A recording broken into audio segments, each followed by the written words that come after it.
Weje. Abe. Njoo.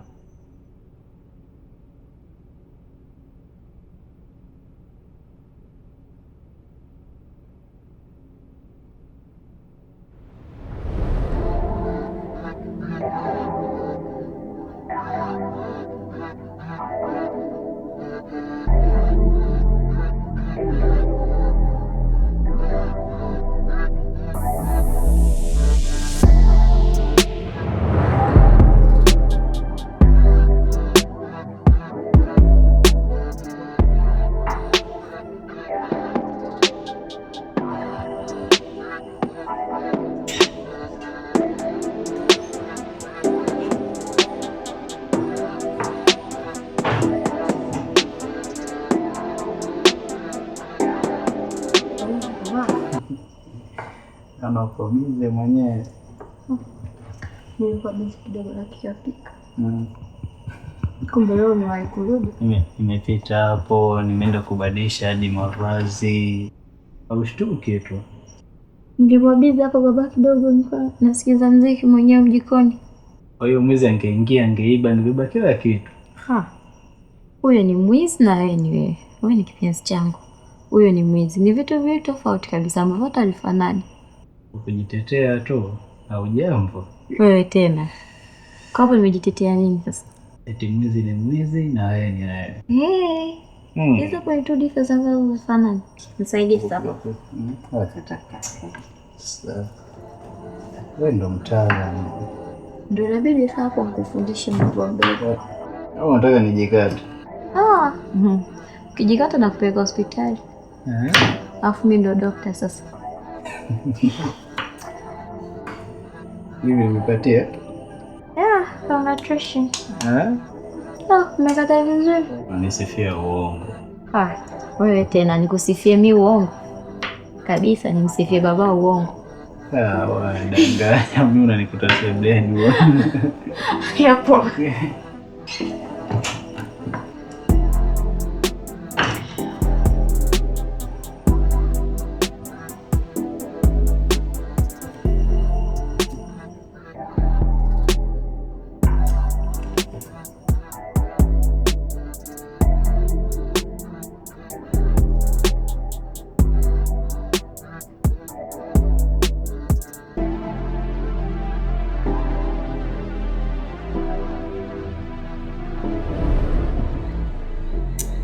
Unanimaliza kinoma yani.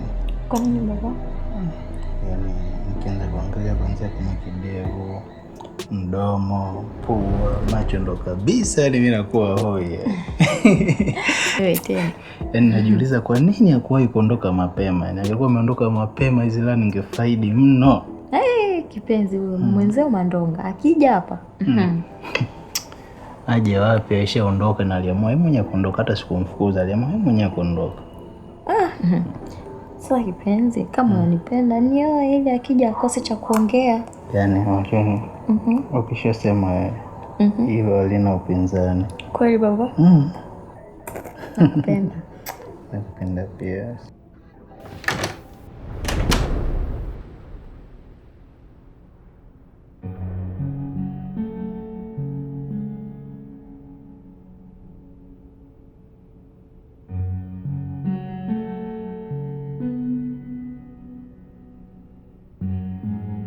Mdachi,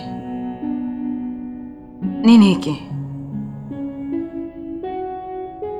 Kama unavyoona, sijaelewa umefuata nini? Nimefuata nini nyumbani kwangu? Uliondoka na ulisema hautorudi tena.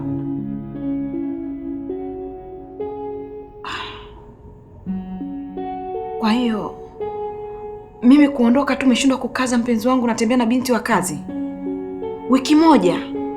Mdachi, umeshindwa kuvumilia wiki moja kweli? Mwasi, uniambia kwamba unaondoka wiki moja? Hakuniambia, ungeniambia kwamba unaondoka wiki moja ningekaza, lakini uliniambia kwamba unaondoka, umenichoka, sina hela, sina chochote, na chiti. Sasa unategemea kwamba saizi nimeacha kuchiti au nimepata hela? Kwani Uliondoka kwa wema, uliondoka kwa ubaya na ukasema hutorudi tena. Nilikwambia kwa sababu ya matendo yako. Nilijua nikiondoka labda utajirekebisha. Kwa kumbe unafanya upumbavu na binti wa kazi. Inaonekana kwamba hii ni tabia yenu ilikuwepo kabla hata sijaondoka. Na mbaya zaidi mpaka amevaa mtandio wangu. Usimsumbue. Sio makosa yake. Au ni makosa yangu. Inabidi tuongee mimi na wewe. Yeye hana makosa yoyote. Wewe uliamua kuondoka, uliamua wewe, sikukufukuza. Ulifanya uamuzi wako ukaona ni sahihi. Mimi nilijua nikiondoka utajirekebisha. Kwa kumbe nimekupa chance ya kuendelea na binti wa kazi, si ndio? Je. Dada. Kwa hayo ndo maadili uliofundishwa na wazazi wako, kutembea na waume za watu, si ndio? Hapana dada. Msamehe. Nikusamee nini? Ulivyotoka kwenu huko Mwanza kijijini umekuja hapa mjini na ndala kushoto kulia. Sasa hivi unajua umeota mapema unatembea na waume za watu, si ndio? Unajua mwanaume anauma kiasi gani? Emvaa viatu vyangu kama mwanamke mwenzangu. Hii ni ndoa. Huyu ni mwanaume wangu. Kwa mimi kuondoka tu wiki moja umeshindwa kukaza binti? Hapana dada, sio makosa yangu. Sio kosa lako, mkosa la nani? Kweli nyewe watoto 2000 hamna adabu. Sikukufukuza. Ila uliondoka peke yako. Wewe ndo unamtia kiburi huyu mtoto, si ndio? Ngoja nimuonyeshe.